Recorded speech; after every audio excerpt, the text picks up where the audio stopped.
वैसे दोस्तों ये काफी ज्यादा अजीब बात है कि जब आप काफी ज्यादा परेशानी में होते हैं तो आपकी परेशानी बढ़ाने वाला व्यक्ति सारी की सारी दुनिया को छोड़कर, सारे शहरों को छोड़कर और सारी की सारी गलियों को छोड़कर बिल्कुल उसी जगह पर आपके पास आ पहुंचेगा जहां पर आप खड़े हों। और बिल्कुल ऐसा ही केस आज हम लोग देखने भी वाले हैं। ये कहानी है समांथा की, जो कि अपनी कैब ड्राइवर का वेट कर रही थी और देखते ही देखते उसकी गाड़ी भी आती है। वो अपने घर की तरफ निकल भी पड़ती है, लेकिन अगले दिन की अगर बात की जाए तो वो अपने ऑफिस गई ही नहीं। लेकिन ऐसे में समांथा गई तो गई कहां पर? पुलिस ने काफी सारी इन्वेस्टिगेशन की और इन्वेस्टिगेशन करते करते काफी सारे ऐसे सीसीटीवी फुटेज सामने आते हैं और पुलिस उसके किलर का पीछा भी करती है और उसका किलर पकड़ा भी जाता है। लेकिन ऑल ओवर अगर देखा जाए तो समांथा के साथ क्या हुआ, इसे जानने के लिए हमें समांथा की स्टोरी को शुरू से समझना होगा। लेकिन इस स्टोरी को समझे उससे पहले अगर आप लोगों ने अभी तक वीडियो को लाइक नहीं किया है तो वीडियो को लाइक कर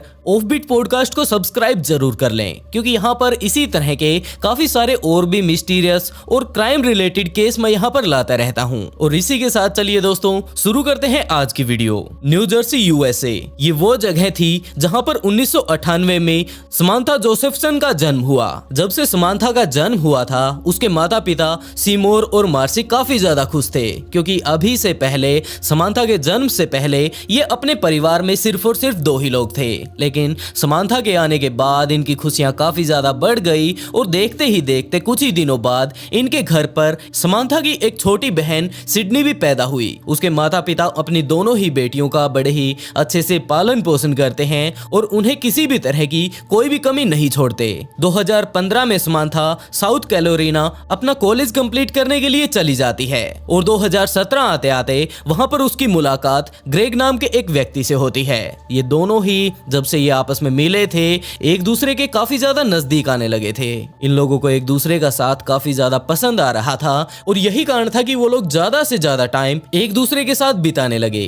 अक्सर वो लोग रात को पार्टी करने के लिए जाया करते थे और इसके अलावा जब वहां पर उनके कॉलेज में टूर्नामेंट हुआ करते थे, गेम हुआ करते थे, तो वो दोनों ही बैठकर अपनी टीम के लिए चीयर्स किया करते थे। इसी तरह वो लोग एक दूसरे के साथ ज्यादा से ज्यादा टाइम बिता रहे थे और टाइम बिताते बिताते इसी तरह टाइम आता है 28 मार्च 2019 का, जब ग्रेग अपने घर पर गया हुआ था और समांथा को अगर देखा जाए पीछे से यूनिवर्सिटी में अपने आप को काफी ज्यादा अकेला महसूस कर रही थी और दूसरी तरफ उसके सिर में भी काफी ज्यादा दर्द था। तो उसने तुरंत अपने बॉयफ्रेंड के पास कॉल किया और उसे बताया कि यार यहाँ पर मेरा बिल्कुल भी मन नहीं लग रहा अकेले अकेले, और अगर तुम जाने से पहले मुझे बता देते तो मैं भी अपने घर चली जाती। और आज अगर देखा जाए तो मेरा सिर बड़े ही बुरे तरीके से दर्द कर रहा है। ग्रेग ने कहा कि तुम अपने और दोस्तों के साथ बाहर जाओ, थोड़ा फन करो और अपना जो बार है वहां पर जाकर थोड़ी ड्रिंक करो, तुम्हारा मन हो सकता है वहां पर जाकर थोड़ा अच्छा महसूस करे। तो समांथा ने अपने दोस्तों से बताया कि यार इस तरह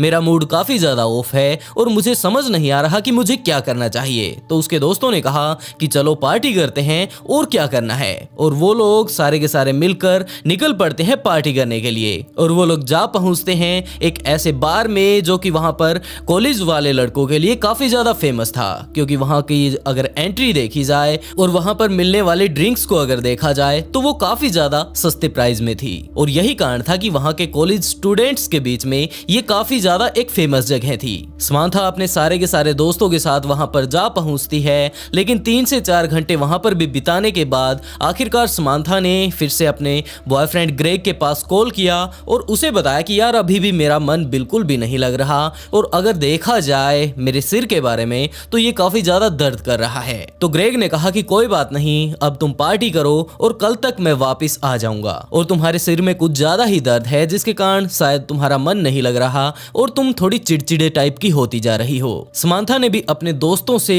और ग्रेग से कहा कि यहाँ पर मेरा मन बिल्कुल भी नहीं लग रहा और मैं कुछ देर के लिए सोना चाहती हूँ। तो ग्रेग ने कहा कि कोई बात नहीं, तुम कैब करके वापस अपने हॉस्टल चली जाओ, और समांथा ने कैब को ऑनलाइन बुक भी कर दिया। लेकिन जब तक उसकी गाड़ी आती समांथा वहां बार से बाहर आ गई और वहां पर भी अगर देखा जाए तो डिस्को का काफी ज्यादा शोर आ रहा था और ऊपर से समांथा की जो हालत थी वो लगातार बिगड़ती जा रही थी। समांथा ने अपने दोस्तों को बताया कि यार इस तरह मेरे सिर में काफी ज्यादा दर्द हो रहा है तो मैं वापस हॉस्टल जा रही हूँ। उसके दोस्तों ने कहा कि अगर तुम चाहो तो हम भी तुम्हारे साथ चल पड़ते हैं, क्योंकि रात काफी ज्यादा हो चुकी है और और तुम्हें अकेले नहीं जाना चाहिए। लेकिन समांथा ने कहा कि तुम लोग मेरे लिए इतने परेशान मत हो, मैंने कैब बुक कर ली है और कुछ ही देर बाद मैं वहां पर जाकर थोड़ा आराम करूंगी और हम लोग कल सुबह मिलते हैं। समांथा काफी देर तक इसी तरह वहां पर वेट करती है और देखते ही देखते एक गाड़ी वहां पर आ भी पहुंची। समांथा ने तुरंत उसका दरवाजा खोला, उसके अंदर बैठी और वो गाड़ी वहां से चली गई। समांथा का बॉयफ्रेंड अभी भी उससे बातें कर रहा था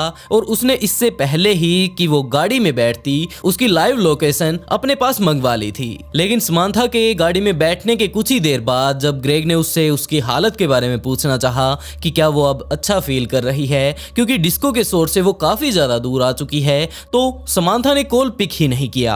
और ग्रेग ने भी यही बात सोची कि यार उसके सिर में काफी ज्यादा दर्द हो रहा था और हो सकता है उसकी आंख लग गई हो। लेकिन 5 से 6 मिनट तक वेट करने के बाद उसने उसके पास फिर से कॉल किया क्योंकि अब अगर उसकी लोकेशन को अगर देखा जाए तो वो समांथा के घर से बिल्कुल ऑपोजिट साइड में जा रही थी। और इस बात को देखकर ग्रेग के दिमाग में काफी सारे सवाल आ रहे थे कि ये गाड़ी इस तरफ क्यों जा रही है। ग्रेग ने उस टाइम समांथा के पास काफी सारी और अदर सोशल मीडिया ऐप्स से भी मैसेज किए, लेकिन उनका किसी भी तरह से उसके पास रिप्लाई नहीं पहुंचा। और इसी तरह कुछ देर तक ऑपोजिट साइड में डायरेक्शन दिखाने के बाद आखिरकार उसकी लोकेशन आनी बंद हो गई। और दिमाग में अगर देखा जाए ग्रेग के, तो उसे यही बात समझ में आई कि यार शायद इस एप्लीकेशन में ही कोई खराबी रही होगी जिसके कारण अब उसकी लोकेशन आनी मेरे पास बंद हो चुकी है। क्योंकि वैसे भी अगर देखा जाए तो कैब को ऑनलाइन बुक किया जाता है और इसमें तो किसी भी तरह का कोई भी फ्रॉड हो ही नहीं सकता। वो इसी तरह की बातें सोचकर आराम से सो गया और अगले दिन जब उसकी नींद खुलती है तो उसने समांथा के पास कॉल किया, लेकिन समांथा ने कोई भी कॉल पिक नहीं किया। और उसने उसके दोस्तों के पास कॉल किया कि यार कि तुम्हारे साथ कल वो इस तरह पार्टी करने के लिए गई थी और अब वो कहां पर है, क्योंकि उसके सिर में काफी ज्यादा दर्द था और वो जल्दी आकर सोने के लिए बोल रही थी, लेकिन अभी तक क्या वो उठी नहीं है। तो उसके दोस्तों ने बताया कि समांथा तो हॉस्टल में है ही नहीं। उसके बॉयफ्रेंड ने उसके और दोस्तों से पूछना शुरू किया और अंदाजा लगाया कि आखिरकार ये लड़की कहां पर गई होगी। लेकिन जब उसे कुछ भी समझ नहीं आया तो वो आखिरकार वहां अपनी यूनिवर्सिटी आ पहुंचता है और उसके बाद उसके जितने भी करीबी दोस्त थे उन सभी को इस बारे में बताता है। उसके सारे के सारे दोस्त जब से इस बात को जानते हैं कि कल वो इस तरह गई थी, रात को वापस आने के बाद किसी से भी नहीं मिली और अभी तक उसका कोई भी अता पता नहीं, तो वो सारे के सारे उसे ढूंढने के लिए निकल पड़ते हैं। वो लोग उन सभी जगहों पर गए जहां पर समांथा जा सकती थी। इसके अलावा वहां पर जितने भी नजदीकी हॉस्पिटल थे वो लोग वहां पर भी जाते हैं, क्योंकि ग्रेग का मानना था कि उसके सिर में दर्द था तो हो सकता है वो किसी हॉस्पिटल में जाकर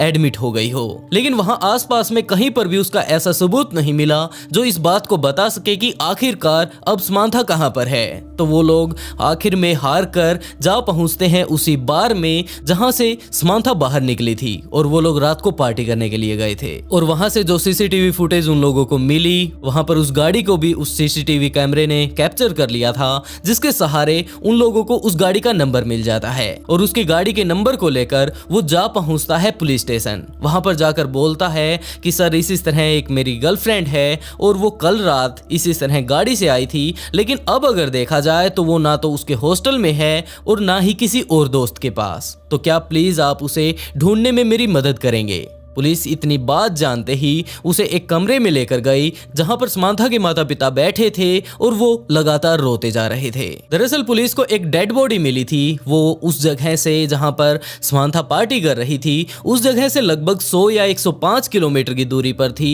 और जब उसकी बॉडी को उठाकर लाया गया और उसके बारे में पहचान करनी शुरू की तो पुलिस को पता चलता है कि ये तो समांथा है। और उन लोगों ने तुरंत उसके घर वालों को वहां पुलिस स्टेशन में बुला लिया। पुलिस अभी भी अंदाजा लगा ही रही थी कि इसके पीछे कौन हो सकता है, क्योंकि काफी सारे केसेस में अगर देखा जाए तो गर्लफ्रेंड बॉयफ्रेंड के बीच लड़ाई होने के बाद अक्सर बॉयफ्रेंड उसकी हत्या कर देते हैं। और अब पुलिस वालों के दिमाग में एक तरफ तो यही बात चल रही थी कि इसका बॉयफ्रेंड कौन है, ज्यादातर टाइम ये किसके साथ बिताती है और क्या इनके बीच लड़ाई हुई थी। तो ग्रेग ने कहा कि जनाब मैं इसका बॉयफ्रेंड हूँ, हम लोगों के बीच किसी भी तरह की कोई भी लड़ाई नहीं हुई और आखिरी टाइम में अगर देखा जाए तो ये मेरे साथ काफी हंसी खुशी बातें कर रही थी और मैं तो अपने घर गया हुआ था। पुलिस कहती है कि अभी हमें इस केस के बारे में ऐसी कोई भी बात नहीं पता जो कि हमारी मदद कर सके, तो इस केस को सॉल्व करने में हमें आप लोगों की मदद चाहिए। और पुलिस के इतना बोलते ही ग्रेग ने भी कहा कि जनाब मैं आप लोगों की मदद करने वाला हूं, क्योंकि आखिरी टाइम में इसके साथ क्या कुछ हुआ था वो सब मुझे पता है। इसने एक कैब बुक की थी और जिस कैब में ये गई थी उसका नंबर भी मेरे पास है, क्योंकि हम लोग उस पब पर गए थे जहां पर ये लोग पार्टी कर रहे थे और उसके बाहर एक सीसीटीवी कैमरा लगा हुआ था और उस सीसीटीवी कैमरे से उस गाड़ी का नंबर मिल चुका है जिसमें समांथा आखिरी टाइम में बैठी थी। पुलिस ने वो नंबर नोट किया और अपने सारे के सारे पुलिस वालों को बताया कि इस नंबर की गाड़ी अगर कहीं पर भी दिखती है तो तुरंत उसे अपनी हिरासत में ले लेना, उसे चलाने वाले को भी और गाड़ी को भी सीज करना है। समांथा ने कैब ऑनलाइन बुक की थी तो पुलिस वालों ने उस ऑनलाइन साइट पर भी जाकर ये कंप्लेंट की कि इस तरह के कारनामे आपका कैब ड्राइवर कर चुका है। तो कैब एजेंसी ने बताया कि जनाब ये हमारी गाड़ी है ही नहीं। पुलिस का इस बात को सुनकर पूरे तरीके से दिमाग घूम गया कि यार इसने कैब बुक की थी, वो उसमें बैठती भी है, लेकिन आखिरी टाइम में ये कैब एजेंसी वाले बोल रहे हैं कि ये हमारी गाड़ी है ही नहीं। तो पुलिस ने फिर से सीसीटीवी कैमरे को देखना शुरू किया और आखिर में उन लोगों के कुछ ऐसे एविडेंस मिलते हैं, कुछ ऐसी चीजें मिली जिससे उन लोगों ने अंदाजा लगाया कि यहाँ पर ये सारी की सारी घटना कैसे हुई होंगी, क्योंकि इससे पहले भी एक गाड़ी यहाँ से गुजर रही थी और समांथा को अगर देखा जाए तो वो उसमें चलकर बैठी गई होती, लेकिन तभी वो गाड़ी उसके आगे से निकल गई और पीछे से अगर इस ब्लैक कलर वाली गाड़ी को देखा जाए तो वो उस तरफ जा रही थी और इसके ड्राइवर की शायद इसके ऊपर नजर पड़ी होगी कि ये लड़की काफी ज्यादा जल्दबाजी में है और ये कैब में भी बैठ रही है, तो इसे इस बारे में भी नहीं पता कि ये असल में कैब नहीं है। तो वो तुरंत उस गाड़ी को घुमाकर उसके सामने लाकर खड़ा कर देता है। समांथा बिना कुछ सोचे समझे उस गाड़ी में बैठ गई और हो सकता है उसके अंदर बैठने के बाद उसने जब ये बात पहचानी होगी कि ये असल में कैब है ही नहीं और उसने बाहर निकलने की कोशिश की होगी, तो उस गाड़ी के ड्राइवर ने चाइल्ड लॉक ऑन कर दिया होगा, जिसके कारण सिर्फ और सिर्फ गाड़ी बाहर से ही खुलती है। और ऐसे में समांथा ने अंदर से काफी ज्यादा चिल्लाना भी शुरू किया होगा, लेकिन बाहर अगर देखा जाए तो वहां पर पब था और डिस्को चल रहा था। दूसरी तरफ गाड़ी के शीशे भी बंद थे, तो किसी ने भी इस बात पर ध्यान नहीं दिया और आखिरी टाइम में समांथा को अगर देखा जाए तो वो खुद ही वहां उस गाड़ी के अंदर जाकर बैठी थी। वो लोग इस बात का अंदाजा लगा ही रहे थे और समांथा को भी गुम हुए लगभग 26 घंटे हुए थे कि पुलिस की एक गाड़ी को वो गाड़ी मिल गई जिसमें आखिरी बार समांथा को घुसते हुए देखा गया था। पुलिस ने तुरंत उस गाड़ी के पीछे अपनी गाड़ी लगा दी। उन लोगों ने ज्यादा कोई हड़बड़ी नहीं मचाई, जबकि उसको सिर्फ और सिर्फ पीछा करना शुरू किया और कुछ ही देर बाद उसे छोटी बड़ी लाइट करके रोकने का इशारा किया और उसे चलाने वाला व्यक्ति भी बड़े ही मजे से साइड में गाड़ी को खड़ी कर लेता है और इस गाड़ी को जो चला रहा था वो था नथनील रोलैंड। उन लोगों ने जाकर सीधा इस बारे में उससे बात करना नहीं शुरू किया कि कल तुम लोग क्या कर रहे थे, जबकि उन लोगों ने सिंपल उसके साथ इन्वेस्टिगेशन करनी शुरू की। उन लोगों ने कहा कि क्या तुम्हारे पास इस गाड़ी का लाइसेंस है और इसके अलावा और पूछताछ करनी शुरू की। लेकिन कुछ देर तक और पुलिस जब रोलैंड के साथ बातचीत करती है, उससे पूछताछ करती है, तो उसे पता चल जाता है कि यहाँ पर लगातार पुलिस वाले इकट्ठे होते जा रहे हैं। पहले तो यहाँ पर सिर्फ एक गाड़ी थी, लेकिन अब अगर देखा जाए तो 4 गाड़ियां और भी आ चुकी हैं और जो पिछली बार 1-2 दिन पहले मैंने कांड किया था शायद उसके बारे में पुलिस को पता चल चुका है। तो इतना अंदाजा होते ही वो वहां से भागने लगता है। जरा देखिए इस पुलिस की असली वीडियो को भी।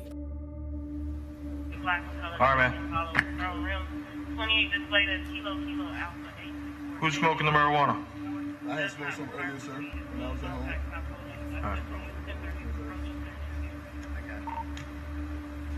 All right, man, you're gonna have to step on out, man. All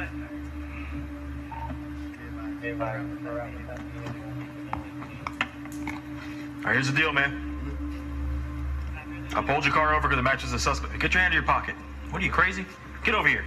Hey, get over here. Come on, run. Hey, I'm gonna release the dog.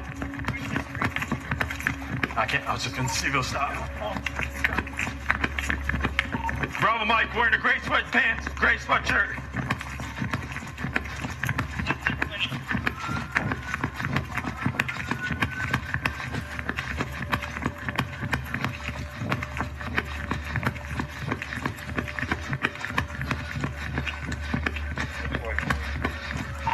Wakama. Doors blocked, 500 block. Nunez, keep going. He's gonna be on your left.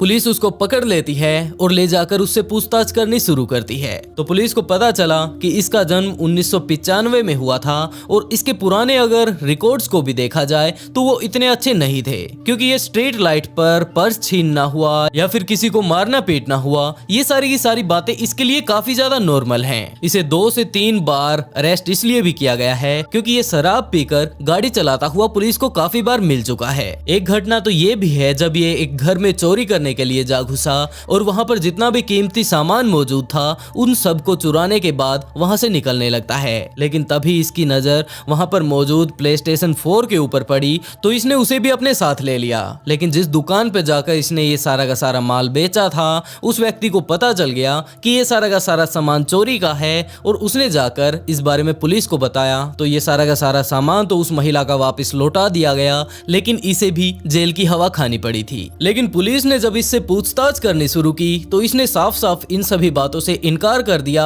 लेकिन जवाब इसके पास इस बात का भी नहीं था कि तुम्हारी गाड़ी उस टाइम वहां पर क्या कर रही थी। इन सभी सबूतों के बेस पर उसे कोर्ट में पेश किया गया और वहां पर जब इसके ऊपर केस चल रहा था तो उसके ऐसे एविडेंस को देखकर भी उसकी मां ने साफ इनकार कर दिया कि मेरा बेटा ऐसा कुछ तो कर ही नहीं सकता। लेकिन पुलिस के पास सारे सबूत मौजूद थे, क्योंकि सिर्फ और सिर्फ एक CCTV कैमरा नहीं, जबकि पुलिस ने उसके घर पर भी जाकर छानबीन करनी शुरू की थी। और उनके घर से पुलिस को एक ऐसा हथियार मिलता है जो कि खून से लथपथ था और वो काफी ज्यादा नुकीला था। जब उसकी जांच की गई तो उसके ऊपर भी समांथा का खून लगा हुआ था। इसके अलावा भी जब उन लोगों ने उसकी गाड़ी को चेक किया तो वहां पर भी काफी सारा ऐसा खून मौजूद था जो कि उसी लड़की का था। लेकिन इस आदमी ने सारे के सारे इन सबूतों को मिटाने के लिए अपनी गाड़ी को भी ब्लीच से साफ किया और काफी सारी और भी तरकीब अपनाने की कोशिश की, लेकिन ऐसी कोई भी तरकीब इसकी काम नहीं आई, जिसके कारण उसके ऐसे कारनामों के चलते कोर्ट ने उसे उम्र कैद की सजा दी, वो भी बिना किसी पैरोल के। Indictment number 2019 GS 42450, the state of South Carolina versus Nathaniel David Rowland. This is an indictment for murder. We, the jury, find the defendant guilty. This is on 4 persons. This is signed by 4 persons, jury number 130, July 27, 2021. Jury number 130, were these your verdicts? Yes. Are they still your verdicts? Yes. Jury number 469, were these your verdicts? Yes. Are they still your verdicts? Yes. Jury number 169, were these your verdicts? Yes. Are they still your verdicts? Yes. Jury number 516, were these your verdicts? Yes. Are they still your verdicts? Yes. Jury number 635, were these your verdicts? Yes. Are they still your verdicts? Yes. Jury number 72, were these your verdicts? Yes. Are they still your verdicts? और Samantha को अगर देखा जाए तो वो सिर्फ और सिर्फ अपनी जल्दबाजी के कारण अपनी जान गंवा बैठती है। 21 जून 2018 को एक व्यक्ति अपने 2 बच्चों के साथ कैलिफोर्निया में मौजूद एक सुंदर से पार्क में घूमने के लिए जाते हैं, लेकिन उन्हें बिल्कुल भी नहीं पता था कि वहां पर उनका इंतजार एक बहुत बड़ी समस्या कर रही है। लेकिन कौन था वो बंदा और अपनी बच्चियों को वो वहां पर क्यों लेकर गया था, इन सभी चीजों को जानने के लिए हमें ये स्टोरी शुरू से जाननी होगी। तो दोस्तों, इस कहानी की शुरुआत होती है 17 जून 2018 से, जब 35 साल का ट्रिस्टिन ब्यूटेड अपनी पूरी फैमिली के साथ काउंटी कैलिफोर्निया में रहा करता था। आज का वेदर वो अपने मोबाइल पर चेक कर रहा था, क्योंकि आज वो अपनी पूरी फैमिली को लेकर ऑरेंज काउंटी बीच पर जाना चाहता था। इसकी फैमिली में इसकी वाइफ एरिका और इसकी 2 बच्चियां, एक 2 साल की थी, एक 4 साल की थी। ये इन तीनों के साथ ही ऑरेंज काउंटी बीच पर जाना चाहता था। लेकिन वहां पर जाने से पहले इसने वहां के मौसम के बारे में जानने की कोशिश की कि वहां पर जाकर हमें किसी भी तरह की कोई दिक्कत का सामना ना करना पड़े। मौसम बिल्कुल वहां का साफ था और मौसम ठीक ना होता, वहां का वेदर खराब होता तो जाने वाले वो तब भी थे। बस फर्क इतना होता कि वो अपने साथ काफी सारा और भी तामझाम लेकर जाने वाले थे, क्योंकि ट्रिस्टिन बाहर घूमने का काफी ज्यादा शौकीन था। उसे इसी तरह की घूमने फिरने वाली जगहें, एडवेंचर वाली जगहें काफी ज्यादा पसंद थी। यही कारण था कि वो अपना ज्यादा से ज्यादा टाइम या तो अपने काम पर दिया करता था या फिर बाहर घूमने के लिए वो जाया करता था। वो बाहर घूमने जब भी जाता तो अपनी पूरी फैमिली को हमेशा अपने साथ रखने की कोशिश करता और उसकी दोनों छोटी बच्चियां भी उसी के साथ रहा करती थी। उन दोनों छोटी बच्चियों को भी बाहर घूमने की आदत बचपन से ही पड़ चुकी थी, तो वो भी ट्रिस्टीन की तरह बाहर घूमने के काफी ज्यादा शौकीन थे। शौकीन एरिका भी थी, लेकिन इतनी भी नहीं जितना कि ट्रिस्टीन। ट्रिस्टीन को अगर कहीं बाहर जाना है और उसका मन करता है तो बाहर का मौसम कैसा भी हो, वहाँ के हालात कैसे भी क्यों ना हो, वो किसी न किसी तरह जुगाड़ करके वहाँ पर पहुँच जाएगा और अपना सारा का सारा इस तरह का तामझाम अपने साथ लेकर जाएगा, जिससे वो वहाँ पर बड़े ही आराम से घूम पाए। और इसी तरह आज उन्होंने तैयारी की थी ऑरेंज काउंटी बीच पर जाने की। वहाँ का वेदर बिल्कुल बढ़िया था, तो ट्रिस्टीन ने जो भी उसका इंपॉर्टेंट सामान था जो कि वो लोग वहाँ पर जाकर यूज करने वाले थे, उन सभी को उठाकर अपनी गाड़ी में डालना शुरू कर दिया। ट्रिस्टीन ने काफी सारा सामान अपनी गाड़ी में पैक कर लिया था, लेकिन तभी एरिका वहाँ पर आती है और उसने उस सामान से काफी सारी चीजें निकालकर वापस घर पर ही रख दी। ट्रिस्टीन इस बात पर ज्यादा ध्यान नहीं देता है और वो खुशी खुशी एरिका से सिर्फ यही बात बोलता है कि अगर तुम्हें ये सब नहीं चाहिए तो कोई बात नहीं, हम लोग इसे यहीं पर छोड़ देते हैं और जो कुछ तुम्हें इंपॉर्टेंट लगता है इस सामान की जगह तुम उसे रख सकती हो।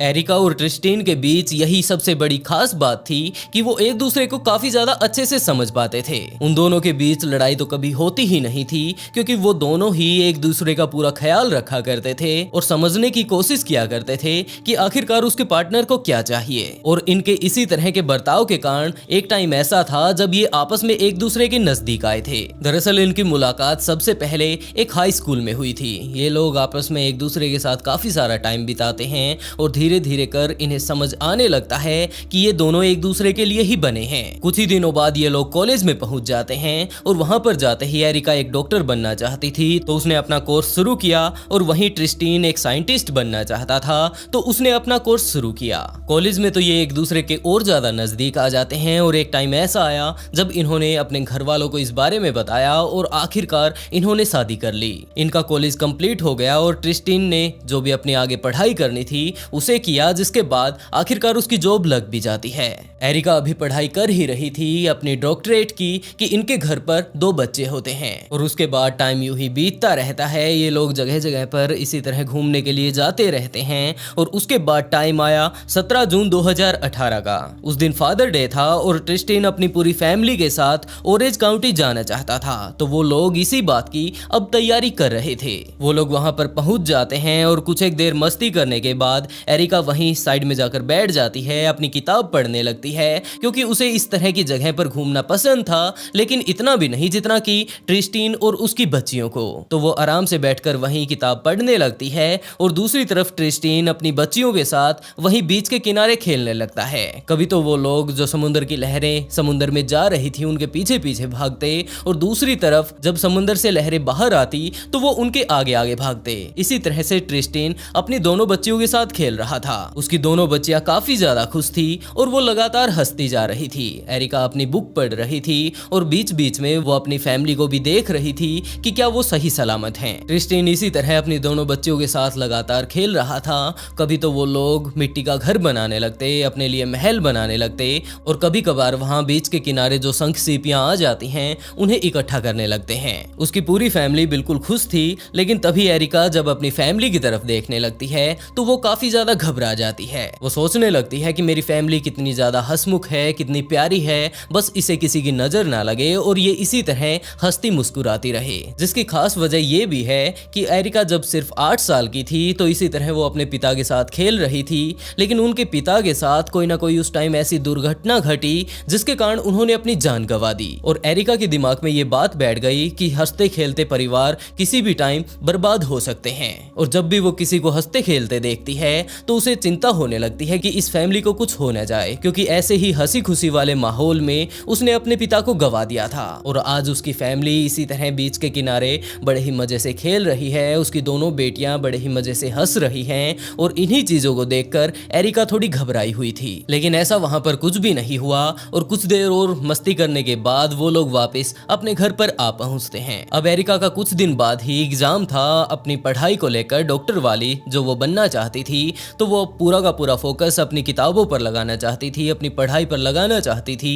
लेकिन उसके घर पर दो प्यारी प्यारी छोटी बच्चियां थी और वो पूरा का पूरा दिन शरारत करती रहती, जिसके कारण एरिका अपना ध्यान पढ़ाई में नहीं लगा पाती। तो ट्रिस्टिन उसकी दिक्कत को समझ जाता है और उसने एरिका से ये बात कही कि कोई बात नहीं, तुम्हारा एग्जाम है तो तुम्हें पूरा फोकस इसी के ऊपर करना होगा। अगर हमारे कारण तुम्हें किसी तरह की परेशानी हो रही है तो कोई बात नहीं, हम लोग कहीं घूमने के लिए चले जाते हैं। उसके बाद पूरे घर में तुम बिल्कुल अकेली रहोगी, अपनी पढ़ाई वगैरह कर लेना और जब तुम्हारा एग्जाम हो जाएगा तब हम लोग घूमकर वापस आ जाएंगे। एरिका इस बात के लिए इनकार कर देती है और वो ट्रिस्टिन से कहती है कि बाहर जाना इतना सेफ भी नहीं होता जितना कि तुम सीधा का सीधा मुंह उठाते हो और बाहर चले जाते हो। बाहर काफी तरह के खतरे भी होते हैं। तो ट्रिस्टिन ने कहा कि मैंने मैलिबू कैलिफोर्निया में मौजूद एक पार्क की रिजर्वेशन करवा ली है और हम लोग वहां पर घूमने के लिए जाने वाले हैं। मैं अकेला नहीं जा रहा, जबकि मेरा भाई स्कॉट और उनके दोनों बच्चे भी जा रहे हैं जो कि अभी सिर्फ 3 से 5 साल के थे। ट्रिस्टिन की भी दोनों बेटियां 2 और 4 साल की थी और वहां पर अगर बच्चे एक साथ रहेंगे तो काफी सारा वो एंजॉय कर पाएंगे। और वैसे भी मैं अकेला नहीं, जबकि मेरा भाई स्कॉट भी मेरे साथ होगा। और ये सभी बातें सुनकर एरिका भी इस बात के लिए मान जाती है और वो तैयारी करने लगते हैं मैलिबू कैलिफोर्निया जाने के लिए। वो उनकी पूरी तैयारी कर देती है और उन्हें भेज देती है और उसके बाद उसने अपनी पढ़ाई शुरू कर दी ताकि वो जल्द से जल्द अपने एग्जाम को दे आए और उसके बाद वापस उसकी फैमिली उसके पास आ जाए। ट्रिस्टिन अपनी दोनों बच्चियों को लेकर, अपने भाई के साथ उनके बच्चों को लेकर मैलिबू कैलिफोर्निया जा पहुंचता है। यहाँ पर काफी सारी ऐसी जगहें थी जो कि स्पेशली तौर पर बच्चों के लिए ही बनाई गई थी। काफी सारे बीचेस थे, बहुत सारी ऐसी जगहें थी जो कि दूर दूर से लोग यहाँ पर देखने के लिए आते रहते हैं। उसने वहीं पर मौजूद एक पार्क में अपना रिजर्वेशन तो पहले ही करवा लिया था। वो लोग पूरा दिन वहां पर घूमते हैं, वहां की अलग अलग चीजों को देखते हैं और उसके बाद जब शाम होने लगी तो वो आ पहुंचते हैं उसी पार्क में जहां पर उन्होंने रिजर्वेशन करवाया था। इस पार्क में यहाँ पर इनके अलावा भी काफी सारे लोग आए हुए थे, लेकिन उन सारे लोगों का रिजर्वेशन कुछ इस तरह से किया गया था कि ये जगह बिल्कुल एक जंगल की तरह थी और कोई भी एक व्यक्ति दूसरे बंदे से इतना दूर रह सकता है कि वहां पर आने वाले सारे के सारे लोग अपने आप को एक प्राइवेट प्लेस पर महसूस कर पाए। तो ट्रिस्टिन ने जाकर वहां पर अपना टेंट लगाना शुरू कर दिया जहां पर उसे जगह मिली थी। लेकिन वहां पर टेंट लगाने के कुछ एक देर बाद ही उसे पता चलता है कि यहाँ से कुछ एक दूर पर ही एक पब्लिक टॉयलेट है और वहां पर जब लोग फ्रेश होने के लिए जाते हैं तो उसकी बदबू यहाँ पर आ रही है। तो उसने जाकर उन लोगों से कांटेक्ट किया जिन्होंने यहाँ पर रिजर्व करके ये जगह उन्हें दी थी और उन लोगों को जब पता चलता है कि उनके कस्टमर्स को इस तरह की दिक्कत है तो उन्होंने ये बात कही कि कोई बात नहीं, अगर आप लोग यहाँ पर नहीं रहना चाहते तो हम लोग आपको कहीं और शिफ्ट कर देते हैं। और वो लोग ये बात बोलकर आखिरकार उन्हें शिफ्ट कर भी देते हैं। अब नई जगह पर आते ही ट्रिस्टिन फिर से टेंट लगाने लगता है और टेंट वगैरह लगाकर सारा का सारा जो कुछ भी उन्होंने अपने साथ खाने पीने का लिया था उसे बाहर रखकर एक जगह आग जलाई और उसके आसपास बैठकर वो बातें करने लगते हैं। छोटे बच्चे इस बात को एंजॉय कर रहे थे कि वो लोग किस तरह की जगह पर आए हैं। चारों तरफ जंगल है, अंधेरा है, ठंडी ठंडी हवाएं चल रही हैं और सामने हमारे आग जल रही है। यहाँ पर हम लोग अपने आप को सेक सकते हैं और इसके साथ साथ हम लोग काफी ज्यादा डिलीशियस खाना भी खा रहे हैं। और इसी तरह काफी देर तक एंजॉय करने के बाद उन बच्चों को नींद आने लगती है। ट्रिस्टिन ने अपने भाई स्कॉट से कहा कि अब बच्चे सोने वाले हैं तो हम लोगों को इन्हें इनके टेंट में पहुंचा देना चाहिए। ट्रिस्टिन ने वहां पर कुल 2 टेंट लगाए थे ताकि एक में तो वो अपने दोनों बेटियों के साथ सो पाए और दूसरे में स्कॉट अपने दोनों बच्चों के साथ। तो स्कॉट ने अपने दोनों बच्चों को उस टेंट में पहुंचा दिया जहां पर कि बाद में वो जाकर सोने वाला था और ट्रिस्टिन ने अपनी दोनों बच्चियों को अपने टेंट में पहुंचा दिया और दोनों ही वापस आकर उसी कैंप फायर पर बैठ जाते हैं और वहां पर बैठकर उन लोगों ने थोड़ा ड्रिंक करना शुरू किया। वो बस अपनी नॉर्मल जिंदगी के बारे में थोड़ा बात करते हैं और उसके बाद वो दोनों भी सोने के लिए चले जाते हैं। रात का लगभग 4:30 बजे का टाइम हो चुका था कि तभी स्कॉट को एक काफी ज्यादा तेज आवाज सुनाई देती है। इस आवाज के कारण उसकी नींद खुल गई और उसे पता चलता है कि उसके भाई के टेंट में सो रही उसकी दोनों बेटियां इस आवाज के कारण जाग गई हैं और अब वो रो रही हैं। तो स्कॉट ने अपने तंबू के चैन को खोला और वो बाहर जाकर अपने भाई को बुलाने लगता है कि तुम्हारी बेटी इस तरह रो रही है, जरा इसकी तरफ देखो तो इसे किस चीज की जरूरत है। और यही बात बोलकर वो ट्रिस्टिन को जगाने की कोशिश करता है, लेकिन उसे लगता है कि रात को उन्होंने कुछ ज्यादा ही शराब पी ली थी जिसके कारण कारण क्रिस्टीन की आंखें नहीं खुल रही हैं, तो वो दोबारा से उसे जगाने की कोशिश करता है, लेकिन अभी भी क्रिस्टीन किसी भी तरह का रिप्लाई नहीं देता। तो वो उसके तंबू को खोलकर उसे जगाने की कोशिश करता है, लेकिन तंबू की चैन खोलने के बाद उसे सामने कुछ नजर आता ही नहीं। क्रिस्टीन की छोटी बेटी रो रही थी, चिल्ला रही थी, और उसकी बड़ी बेटी भी रो तो रही थी, लेकिन वो अपनी छोटी बहन को संभालने की कोशिश भी साथ के साथ कर रही थी। स्कॉट को ज्यादा कुछ तो दिखाई नहीं दिया क्योंकि उस टेंट में काफी ज्यादा अंधेरा था, लेकिन जब वो क्रिस्टीन के थोड़ा और नजदीक जाता है तो उसे वहां पर थोड़ा चिपचिपा पदार्थ महसूस होता है। जब उसने लाइट का प्रबंध किया तो उसे पता चलता है कि यहाँ पर तो चारों तरफ खून फैला हुआ है और क्रिस्टीन की दोनों छोटी बेटियां मानो खून के तालाब में बैठी हैं। स्कॉट को कुछ समझ नहीं आया और उसने तुरंत वहां पर मौजूद सिक्योरिटी को अपने पास बुलाया, जो कि वहां आसपास में इमरजेंसी के लिए छोड़ी गई थी। तो वो सिक्योरिटी आकर जब यहाँ पर थोड़ी छानबीन करती है, थोड़ी तहकीकात करती है कि आखिरकार यहाँ पर क्या हुआ है, तो उन्हें पता चलता है कि क्रिस्टीन अपनी जान गंवा चुका है। दरअसल उसके सिर में एक गोली लगी थी और जो थोड़ी देर पहले स्कॉट ने जो आवाज सुनी थी वो किसी और चीज की नहीं, जबकि एक बंदूक की गोली की थी, और वो गोली आकर सीधा इसके भाई के सिर में लगी थी। लेकिन क्रिस्टीन की तो यहाँ पर किसी के साथ कोई दुश्मनी भी नहीं थी, और ऐसा यहाँ पर ये सब कैसे हो गया, इन सब बातों को वो लोग जान पाते उससे पहले ही पुलिस वहां पर आ जाती है और इस बात पर तहकीकात करने लगती है कि ये सब कैसे हो गया। इस टाइम स्कॉट की वाइफ को अपने घर पर इस बारे में पता चल जाता है कि उसकी फैमिली जो इस तरह घूमने के लिए गई थी वहां पर ये हादसा हो गया है। तो स्कॉट की वाइफ क्रिस्टीन की वाइफ के पास आती है और उसने ये सारी की सारी बातें बताई कि तुम्हारा पति इस तरह स्कॉट के साथ घूमने के लिए जहां पर गया था वहां पर ये हादसा हो चुका है और हमें जल्द से जल्द वहां के लिए निकलना होगा। अब उस पार्क में इतना बड़ा हादसा हुआ था तो छानबीन शुरू कर दी गई और वहीं पर एंथनी राउडो नाम का एक 42 साल का व्यक्ति पकड़ा जाता है जिसके पास एक बंदूक थी। तो पुलिस ने तुरंत उसे अपनी हिरासत में ले लिया और उसे अपने साथ पूछताछ के लिए लेकर गई। जब पुलिस इस केस पर पूरी तरीके से इन्वेस्टिगेशन करती है तो उन्हें पता चलता है कि एंथनी की क्रिस्टीन के साथ कोई भी दुश्मनी नहीं थी। दरअसल उसकी एक काफी ज्यादा लंबी क्रिमिनल हिस्ट्री रह चुकी है और वो अपने आप को यहाँ पर सेफ रखने के लिए इलीगली इस पार्क में रहा करता था और यहाँ पर आज से पहले भी उसने काफी सारे लोगों के ऊपर इसी तरह से हमला किया है। यहाँ पर भी एंथनी क्रिस्टीन को मारना नहीं चाहता था, सिर्फ और सिर्फ वो लोगों के मन में खौफ जमाना चाहता था ताकि लोग यहाँ पर आना छोड़ दें और वो इसी तरह इलीगली तौर पर यहाँ पर रहता रहे। एंथनी ने आज से पहले यहाँ पर 6 लोगों के ऊपर और भी गोलियां चलाई थी, लेकिन उस टाइम किसी को कोई भी नुकसान नहीं हुआ और इस पार्क का जो मैनेजमेंट था उसने भी ये बात छिपाने की सोची, क्योंकि अगर लोगों की नजर में इस पार्क की वैल्यू गिर जाती है तो उन लोगों की इनकम बंद हो जाएगी। ये इन्वेस्टिगेशन काफी ज्यादा लंबी चलती है और इसी बीच एंथनी को काफी बार कोर्ट में लाया जाता है, लेकिन अभी भी लोगों को इस बात का डर था कि ये बंदा अगर कोर्ट में आता है तो वहां पर भी हो सकता है ये किसी की जान ले ले। तो इन्हीं कारणों के चलते जब भी एंथनी को कोर्ट में लाया जाता था तो उसे एक स्पेशल तरह की कुर्सी पर बैठा कर लाया जाता जहां पर उसके हाथ पैरों को बांध दिया जाता और इसके साथ साथ उसके मुंह पर भी कपड़ा लगा दिया जाता था।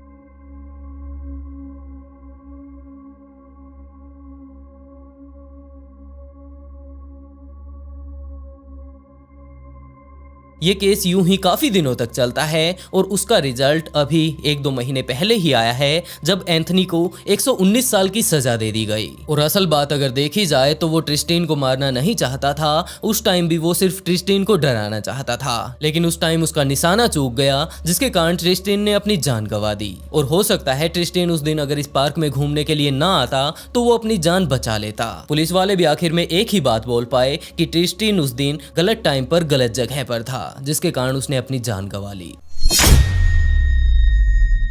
दोस्तों सबसे पहले इस सीसीटीवी फुटेज को देखिए। ये वही आखिरी वीडियो है जिसमें हैना को और उसके दोस्त फेनेलो को आखिरी बार देखा गया था, क्योंकि इसके बाद जब से इस सीसीटीवी फुटेज से वो दोनों गायब हुए थे हैना कभी वापस लौट कर नहीं आई। और इसमें जो ये 4 बंदे हैं आखिरकार ये कौन है, ये उन्हें कहां पर लेकर गए थे और आखिरी टाइम इनके साथ क्या बीता था। हैना कार्नेलियस का जन्म स्टेलिबोस साउथ अफ्रीका में 12 फरवरी 1996 को हुआ। इसके पिता विलियम एक जज की पोस्ट पर कोर्ट में तैनात थे और वहीं इसकी मां एना एक लॉयर के तौर पर अभी प्रैक्टिस कर रही थी। विलियम और एना ने हैना का बड़े ही अच्छे से लाड प्यार करके पालन पोषण किया और समय बीतने के साथ साथ एक टाइम ऐसा भी आया जब हैना को एक छोटा भाई मिला। वो अपने भाई से काफी ज्यादा प्यार करती थी, क्योंकि वो एक तो उसका छोटा भाई था और दूसरी तरफ उसे लर्निंग डिफिकल्टी थी, यानी कि वो मानसिक तौर पर पूरी तरह से स्वस्थ नहीं था। उसके मानसिक तौर पर कमजोर होने के कारण एना अपने अपने भाई का और ज्यादा अच्छे से ख्याल रखती और दूसरी तरफ उसकी माँ एना भी अपने बच्चे को किसी तरह की कोई दिक्कत नहीं होने देती थी। हैना स्कूल जाती है, हाई स्कूल जाती है और उसके बाद उसका एडमिशन हुआ कॉलेज में, जहाँ पर उसका फेनेलो नाम का एक फ्रेंड भी बना और धीरे धीरे कर ये दोस्ती काफी ज्यादा गहरी हो गई। हम लोग ये बात नहीं बोल सकते कि वो रिलेशनशिप में थे, क्योंकि काफी ज्यादा नजदीक होने के बाद भी, एक दूसरे के साथ ज्यादा से ज्यादा टाइम बिताने के बाद भी उन लोगों ने अपना रिलेशन फ्रेंडशिप तक ही सीमित रखा। हैना अब बैचलर डिग्री कर रही थी कि 2015 की गर्मियां आई तो हैना के दिमाग में ये बात आ चुकी थी कि हमें जानवरों का भी पूरा ख्याल रखना चाहिए और काफी सारे ऐसे जानवर यहाँ पर मौजूद हैं जिन्हें हेल्प की काफी ज्यादा जरूरत है, लेकिन लोग उनकी मदद नहीं करते। तो उसने एक वॉलेंटियर के तौर पर एनिमल रेस्क्यू टीम में हिस्सा लिया और वो अक्सर वहां पर जाकर ऐसे जानवरों की देखभाल किया करती थी जिन्हें मदद की काफी ज्यादा जरूरत होती थी। हैना और फेनेलो का दोनों का टाइम बड़े ही मजे से बीत रहा था कि उसके बाद टाइम आया 2017 का, जब उन दोनों ने ये प्लान बनाया कि क्यों न हम लोग काफी दिन हो चुके हैं, बाहर चलकर थोड़ी पार्टी वगैरह करें, और वैसे भी हमें हमारे दोस्तों के साथ नाइट आउट किए काफी दिन हो चुके हैं। हैना भी इस बात पर राजी हो गई और उन लोगों ने प्लानिंग बनाना शुरू किया कि कब वो लोग जाकर पार्टी इस तरह से करने वाले हैं, किस बार में वो लोग जाएंगे, और इसी बारे में अपने और दोस्तों को बताते हैं। वो टाइम फिक्स हो गया जब उन्हें पार्टी के लिए बाहर जाना था और उनके सारे के सारे दोस्त वहां उस बार में आ भी पहुंचते हैं जहां पर उन्होंने ये डिसाइड किया था कि हम लोग पार्टी करने वाले हैं। वो लोग वहां पर बड़े ही मजे से डांस करते हैं, ड्रिंक करते हैं, और उसके बाद जब उन लोगों को ये लगने लगा कि अब हमें वापस घर पर चलना चाहिए तो उन्होंने अपने दोस्तों से कहा कि अब रात काफी ज्यादा हो चुकी है और अब हमें वापस घर चलना चाहिए। उसके सारे दोस्त भी मान गए क्योंकि रात के लगभग 2-2:30 बज चुके थे। तो हैना और फेनेलो दोनों ही निकल पड़ते हैं पैदल पैदल अपने घर की तरफ। फेनेलो का घर पहले आने वाला था और वो लोग उनके घर पर पहुंच भी गए। तो फेनेलो ने कहा कि हैना, तुम रात का टाइम है और बिल्कुल अकेली हो, तो चलो मैं तुम्हें तुम्हारे घर छोड़ देता हूँ। हैना ने इस बात के लिए मना किया, लेकिन फेनेलो ने कहा कि रात का टाइम है और तुम अकेली वहां तक क्या पता सेफ पहुंचो या ना पहुंचो, और वैसे भी तुम लड़की हो तो कोई लड़की समझकर तुम्हारे ऊपर अटैक कर सकता है। और इसी तरह उन्होंने डिसाइड किया कि फेनेलो उसे छोड़ने के लिए जाने वाला है। वो दोनों ही हैना के घर पर आ पहुंचते हैं, लेकिन घर पर आने के बाद हैना ने ये बात कही कि अब तुम वापस जाओगे तो काफी देर लग जाएगी, चलो मैं तुम्हें अपनी गाड़ी में तुम्हारे घर छोड़ आती हूँ। फेनेलो ने इस बात से बिल्कुल मना कर दिया और उसने कहा कि मेरे पास स्केटबोर्ड है और मैं इससे काफी जल्दी घर पहुंच जाऊंगा, तुम्हें इतनी दिक्कत लेने की कोई भी जरूरत नहीं, तुम जाओ और सो जाओ, कल सुबह मिलते हैं। लेकिन हैना ने इस बात से मना कर दिया कि यार तुम इतनी दूर अकेले जाओगे, इससे अच्छा है हम लोग अपनी गाड़ी ले चलते हैं और मैं तुम्हें तुम्हारे घर पर छोड़कर वापस आ जाऊंगी। और आखिर में फेनेलो भी इस बात के लिए तैयार हो गया और वो दोनों निकल पड़ते हैं हैना की गाड़ी को लेकर फेनेलो के घर की तरफ। जैसे ही वो लोग उसके घर पर पहुंचते हैं तो ये ओरिजिनल सीसीटीवी है। जब वो रात को लगभग 3:30 बजे के आसपास उसके घर पर पहुंचते हैं तो यहाँ से 4 अजनबी लोग दूसरी तरफ जा रहे थे और उन चारों ने ही हैना और फेनेलो की गाड़ी को देखा और धीरे धीरे कर छुपते छुपाते वो उस गाड़ी की तरफ जाने लगते हैं।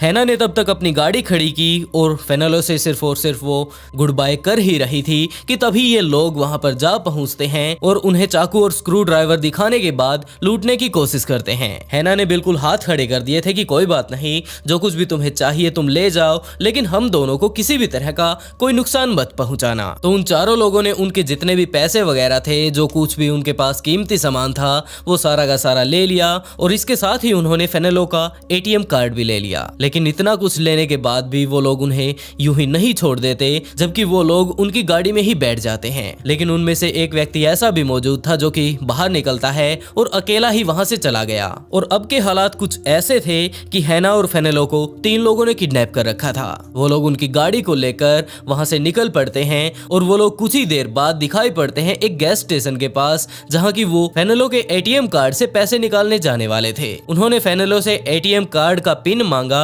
और उसके बाद जाकर एटीएम से पैसे निकालने की कोशिश की। लेकिन जब वो व्यक्ति एटीएम से पैसे निकाल रहा था तो उसे पता चला कि ये तो गलत पिन है और वो गुस्से गुस्से में वापस गाड़ी में जाकर बैठ जाता है। और वो लोग एक वीरान इलाके में जाकर फैनलो को बाहर निकालते हैं और उन्होंने कहा कि तुमने जो ये गलत पिन बताया है, लगता है तुम अपना दिमाग कुछ ज्यादा ही चला रहे हो। और ये बात बोलकर उन्होंने फैनलो को गाड़ी की डिग्गी में डाल दिया। वो लोग ड्राइव करके थोड़ा और आगे जाते हैं और जब एक सुनसान इलाका पूरी तरीके से आ चुका था जहां पर कोई स्ट्रीट लाइट तक नहीं थी, तो उन्होंने वहां पर गाड़ी रोकी। हैना आगे ही बैठी थी और उसने उनसे रिक्वेस्ट की कि प्लीज हम लोगों को छोड़ दो और जितना भी महंगा कुछ हमारे पास था वो सारा सामान हमने आपको दे दिया है, तो प्लीज अब हमें जाने दीजिए। तो उन्होंने कहा कि हम यहाँ बाहर सिगरेट पीने के लिए जा रहे हैं और कुछ ही देर बाद हम लोग वापस आएंगे और तुम्हारे उस लड़के से एटीएम पिन लेने के बाद तुम्हें एक सेफ प्लेस पर छोड़ देंगे। और हैना भी इस बात के लिए राजी हो गई क्योंकि इसके अलावा उसके पास कोई और रास्ता ही नहीं था। वो लोग बाहर जाकर सुट्टा वगैरह मारने के बाद वापस आते हैं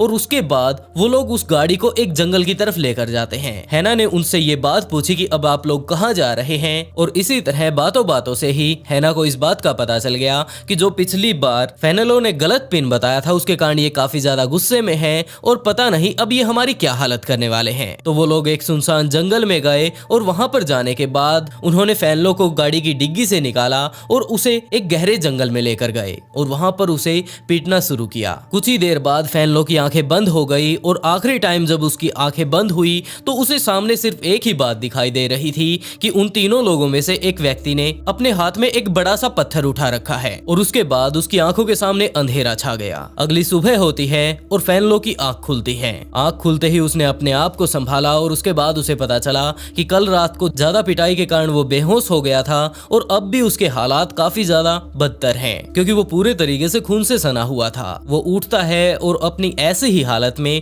वहां आसपास में मदद के लिए भटकने लगता है और कुछ ही देर बाद वो एक ऐसे फार्म में जा पहुंचता है जहां पर कि एक कपल खेती करने के लिए निकला हुआ था। पहले तो ये लोग फेनेलो की ऐसी हालत को देखकर खुद ही घबरा गए कि जरूर ये किसी न किसी गैंग का व्यक्ति होगा और ये अपनी जान बचाते बचाते यहाँ पर आया होगा। हो सकता है इसके पास हथियार हो और ये हमें नुकसान पहुंचा दे। लेकिन वो कपल भी अपने आप को सेफ तब महसूस करता है जब फेनेलो ने उस कपल से कहा कि प्लीज जल्द से जल्द पुलिस के पास कॉल कर दीजिए। उन लोगों ने पुलिस के पास कॉल किया और पुलिस वहां पर आ भी पहुंची। फेनेलो ने पूरी घटना के बारे में बताया कि कल रात मेरे साथ क्या हुआ था और इसके अलावा मेरे साथ एक मेरी दोस्त भी थी जो कि अभी भी उनके चंगुल में है। फेनेलो ने वो सारी बातें हैना के बारे में पुलिस को बताई कि वो किस तरह की दिखती है, लास्ट टाइम उसने कपड़े किस तरह के पहने थे और किन चीजों से वो उन्हें पहचान सकते हैं। तो पुलिस वालों ने फेनेलो से कहा कि जिस लड़की के बारे में तुम हमें बता रहे हो कि इस तरह की वो है, तो बिल्कुल ऐसी ही एक लड़की की बॉडी हमें 2 घंटे पहले ही मिली है।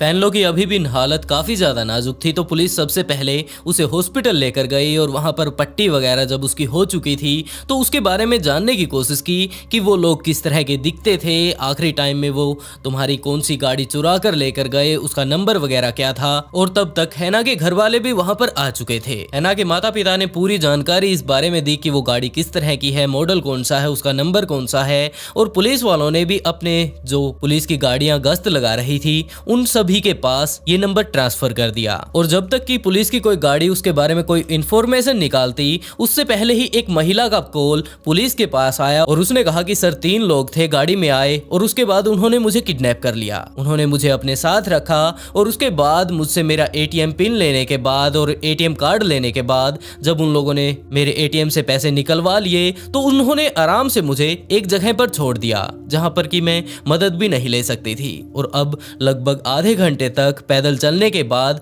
मैं एक ऐसी जगह पर पहुंच पाई हूं जहां पर कोई मेरी मदद कर पाए। और पुलिस को समझ आ चुका था कि जिस गाड़ी के मॉडल की ये महिला बात कर रही है ये वही गाड़ी है जो कि हैना की उन लोगों ने चुराई थी। इस घटना को बीते हुए सिर्फ अभी एक ही दिन हुआ था कि पुलिस की एक गाड़ी अपने रूटीन चेकअप पर निकली हुई थी तो उन्हें ये कार दिखती है। उन लोगों ने तुरंत इसका पीछा करना शुरू कर दिया और जब उन लोगों को पता चलता है कि पुलिस वाले उन लोगों के पीछे आ रहे हैं तो वो लोग उस गाड़ी को वहां से छोड़कर भाग जाते हैं।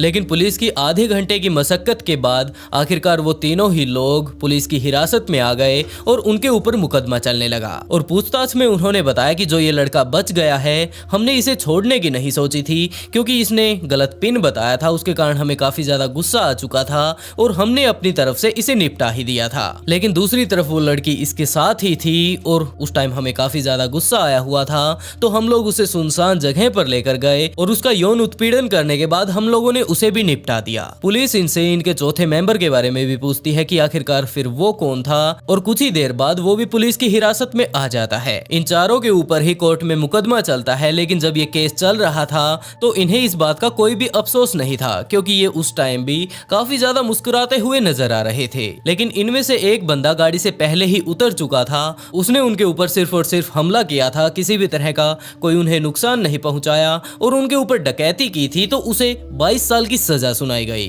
और इसके अलावा जितने भी वो लोग बचे थे उन सभी को उम्र कैद दे दी गई। लेकिन अपनी सजा को सुनते टाइम भी इन लोगों को कोई अफसोस नहीं था और उस टाइम भी ये लोग सिर्फ हंस रहे थे।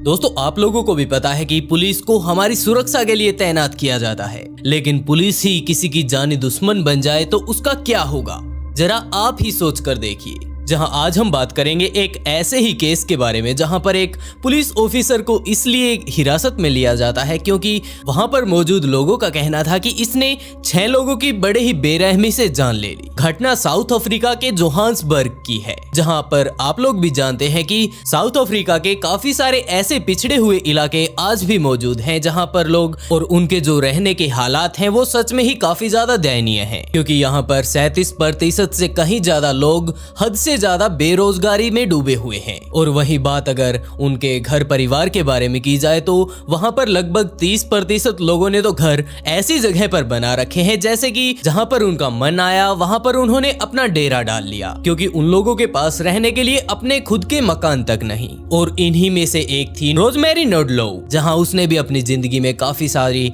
गरीबी देखी। और बात अगर उनकी फैमिली की जाए तो उसकी फैमिली में लगभग 8 से 10 भाई बहन थे और उसके माता पिता उसके ऊपर कितना भी ध्यान क्यों ना दें, लेकिन फिर भी वो उनका पूरी दिन मेहनत करने के बाद भी पेट नहीं भर पाते थे।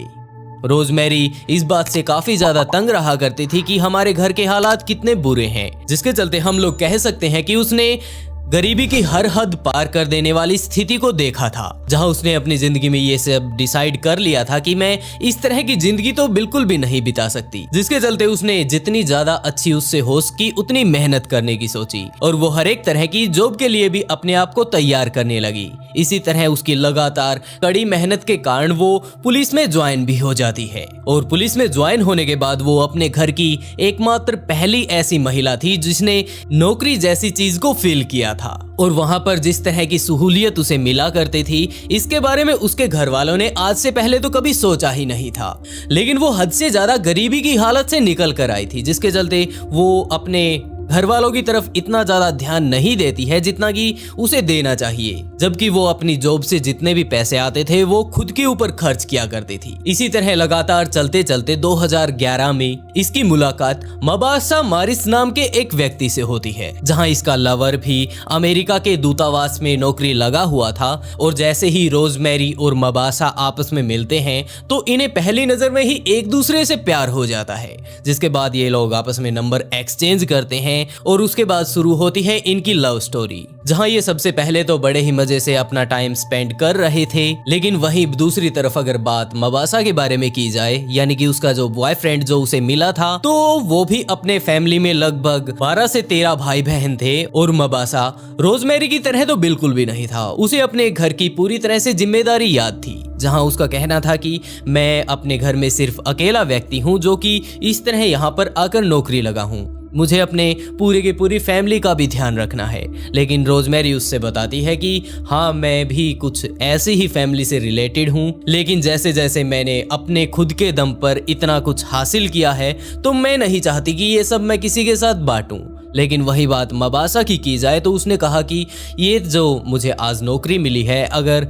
मेरे घर वाले इस चीज में अगर मेरा सपोर्ट ना करते तो मुझे नहीं लगता कि आज ये मेरी नौकरी लग पाती। जिससे हम लोग साफ साफ कह सकते हैं कि मबासा को अपने फैमिली की भी काफी ज्यादा चिंता थी। रोजमेरी के पास वैसे तो काफी सारे पैसे इकट्ठे हो चुके थे, जिसके चलते वो अब अपने फालतू खर्चे करने शुरू कर देती है, क्योंकि अब उसका हर रोज बार में जाना और जुआ खेलना, शराब पीना, ये सब आम बात हो चुकी थी। और इस चीज में आप लोग भी जानते हैं कि खर्चा कितना ज्यादा होता है। जुआ खेलने वाले व्यक्ति के पास अगर 1000 हो, लाख हो, चाहे कितने भी हो, या तो वो डबल हो जाएंगे या फिर हो सकता है उसके पास 1 रुपया भी ना बचे, जिसके चलते अक्सर उसे पैसों की जरूरत पड़ती रहती थी, क्योंकि जब वो जुआ खेलती थी तो वो उसमें हार जाया करती थी। लेकिन उसने पैसा कमाने की एक और नई निंजा टेक्निक अपना ली थी। लेकिन एक दिन ऐसा भी आता है जब रोजमेरी अपने घर पर जाती है तो उसके रिश्तेदार का एक लड़का वहां पर आया हुआ था, और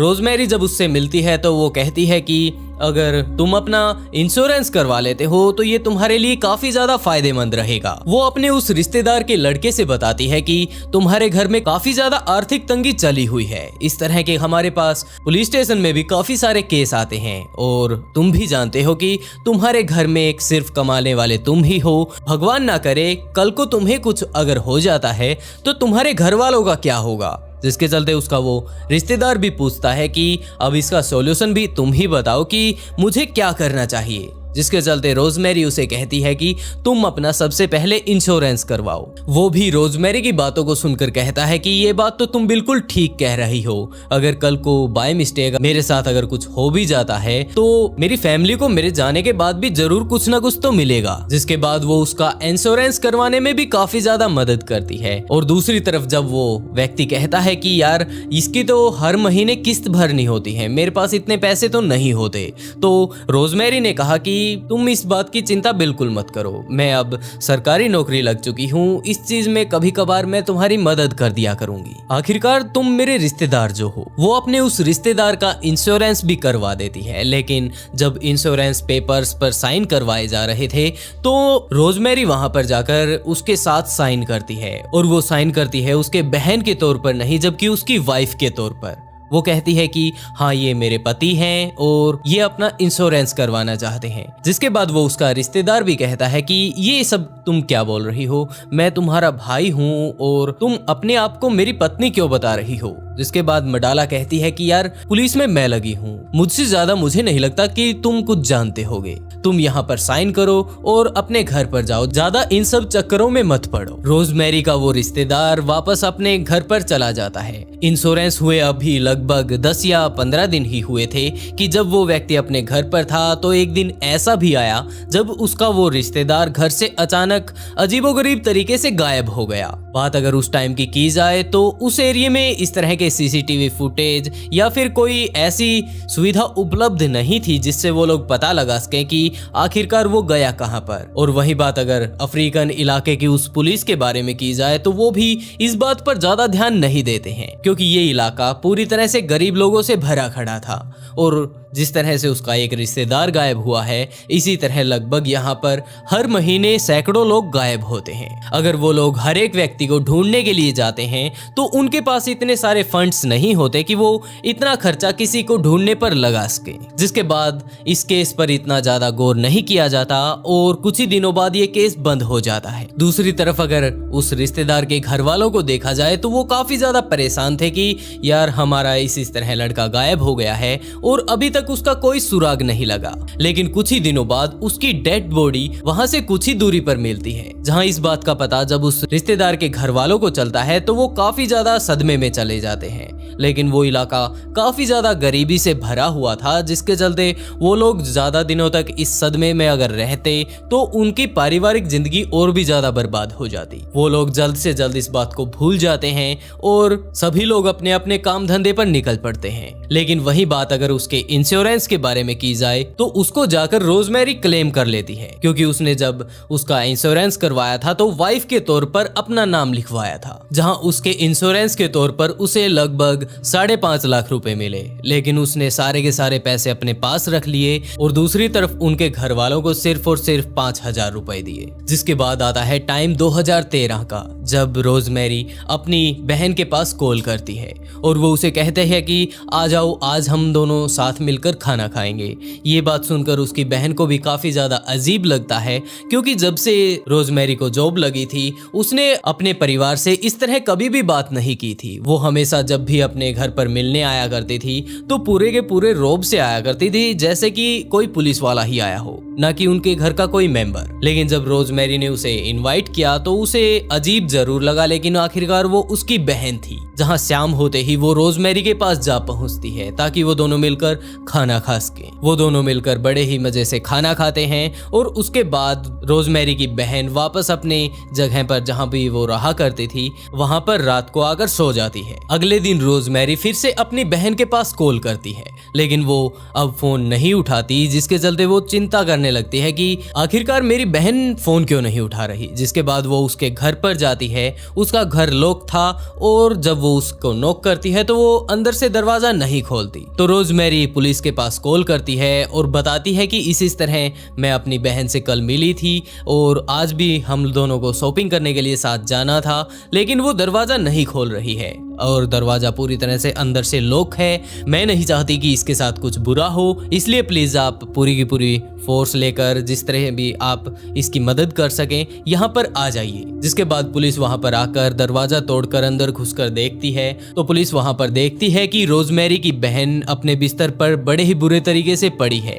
उसका किसी ने गला घोंटकर उसकी जान ले ली। जहाँ उसके घर में बैकयार्ड में मौजूद दरवाजा अभी भी खुला था, जिसके तौर पर साफ साफ समझा जा सकता है कि कोई इसके घर पे आया और जिस भी तरह की चोरी डकैती वो करना चाहता था वो सब करके इसकी जान लेकर यहाँ से चला जाता है। पोस्टमार्टम रिपोर्ट जब सामने आती है तो पता चलता है कि सबसे पहले इसे जहर दिया गया था और बाद में इसका गला घोंट दिया गया। लेकिन इन सब चीजों को बीते हुए लगभग 1 हफ्ता ही बीता था। रोजमेरी फिर से क्लेम करने के लिए इंश्योरेंस कंपनी में जा पहुंचती है। उसने कहा कि मेरी बहन ने जस्ट मरने से 1 दिन पहले ही इंश्योरेंस करवाया था, प्लीज उसका सारा का सारा पैसा मुझे दे दीजिए। वैसे ये बात काफी ज्यादा अजीब थी कि जिस दिन रोजमेरी ने अपनी बहन को खाने पर बुलाया उससे जस्ट 1 दिन पहले ही उसने उसका इंश्योरेंस भी करवाया था और अगले ही दिन तो उसकी जान चली गई। रोजमेरी की बहन ने भी लगभग 36 लाख का इंश्योरेंस करवा रखा था, जिसका सारा का सारा पैसा रोजमेरी के पास जाता है। अभी तक रोजमेरी की फैमिली के 2 लोग बड़े ही बुरे तरीके से मारे जा चुके थे और उन सब का जो इंश्योरेंस का पैसा था वो सारा का सारा रोजमेरी के पास जा रहा था। लेकिन इस बात पर किसी ने भी ध्यान नहीं दिया कि इस तरह ये सारा का सारा पैसा रोजमेरी के पास ही क्यों जा रहा है। जिसके बाद टाइम आता है 2014 का, जब उसकी बदली होकर एक दूसरे इलाके में वो चली जाती है। वहां पर भी जाकर वो पूरी तरह से ईमानदारी से अपना पुलिस स्टेशन में काम करती है, जिससे वहां के लोग अंदाजा लगा पाते हैं कि आखिरकार ये कितनी मेहनती औरत है। लेकिन बात अगर उसके जुआ खेलने और शराब पीने की जाए वो बात तो बिल्कुल ही अलग है। वो अपने पुलिस स्टेशन में भी सभी लोगों से मिलजुल कर रहती है, जिसके चलते सभी लोग वहां पर भी उसे काफी ज्यादा पसंद करते हैं।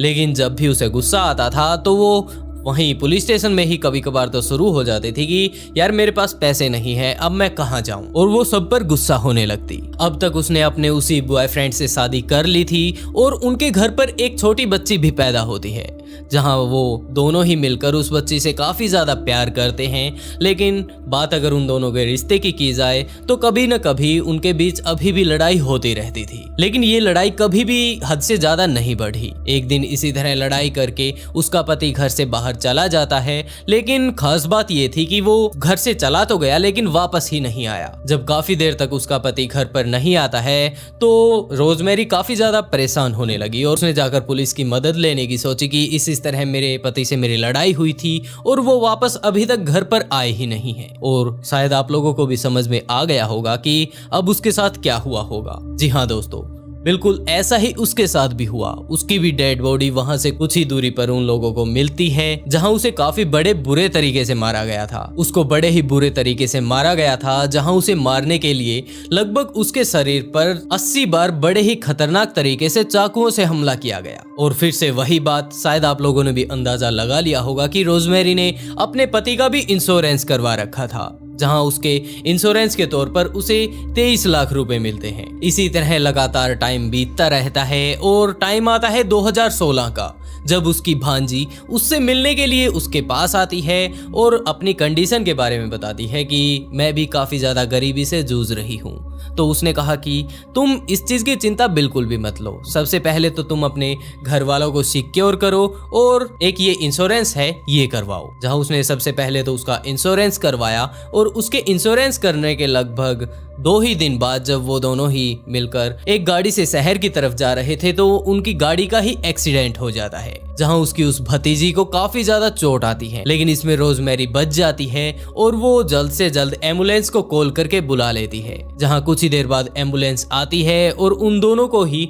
हॉस्पिटल ले जाती है। हॉस्पिटल में लगभग 2 दिन बिताने के बाद डॉक्टर रोजमेरी की भांजी को छुट्टी दे देते हैं। कहते हैं कि अभी से इतनी ज़्यादा दिक्कत नहीं है, जो मामूली चोटें थी वो सब ठीक हो चुकी हैं। लेकिन खास बात ये थी कि जिस दिन भी उसे छुट्टी मिलती है, हॉस्पिटल लेकर आते हैं, तब तक वो मर चुकी थी। ये बात काफी ज्यादा खास थी कि डॉक्टर्स ने जब उसका चेकअप किया तो उन लोगों ने पाया कि इसके अंदर काफी सारे जख्म मौजूद हैं। लेकिन जैसे ही हम लोगों ने कल इसको छुट्टी दी थी तो कल तो ऐसा इसके साथ कुछ भी नहीं था। जब इस बारे में रोजमेरी से पूछा गया तो उसने कहा कि ये सब मैं नहीं जानती, मैं तो इसको घर छोड़कर वापस अपना ड्यूटी पर चली गई थी। पीछे से इसने क्या खाया इस बारे में मैं नहीं जानती। और बिल्कुल बाकी लोगों की तरह इसका भी इंश्योरेंस उसने करवा दिया था, जिसके तौर पर उसे 6 लाख रुपए मिलते हैं। इस बारे में अभी भी उससे कोई नहीं पूछता कि आखिरकार तुम्हारे परिवार के 4 लोग बड़े ही बुरे तरीके से मारे जा चुके हैं और उन सभी का इंश्योरेंस क्लेम तुम्हें ही कैसे मिल रहा है, क्योंकि वहां के लोग काफी ज्यादा गरीब थे, जिसके चलते वो लोग इतना ज्यादा दिमाग नहीं लगाते हैं कि किसके साथ क्यों हो रहा है और आखिरकार इसके पीछे कौन हो सकता है। वो लोग अगले दिन फिर से अपने खाने कमाने के लिए निकल पड़ते हैं। इस बात को बीते लगभग 1 महीना ही हुआ था कि रोजमेरी का भांजा उससे मिलने के लिए वहां पर आता है। लेकिन रोजमेरी कहती है कि अब तुम शाम हो चुकी है, अब तुम अकेले कहां पर जाओगे, अब अगर तुम्हें जाना ही है तो मैं तुम्हें छोड़ने जाऊंगी और लगभग आधे रास्ते से मैं वापस घर आ जाऊंगी, तुम इस बारे में ज्यादा चिंता मत करो। जिसके बाद वो उसके साथ जाती है और उसे लगभग आधे रास्ते पर छोड़कर वापस आ जाती है। लेकिन बात अगर उसके भांजे के बारे में की जाए तो उसकी सिर्फ और सिर्फ अगले दिन डेड बॉडी मिलती है। रोजमेरी इस बात को लेकर काफी ज्यादा एक्साइटेड थी कि अब की बार फिर उसे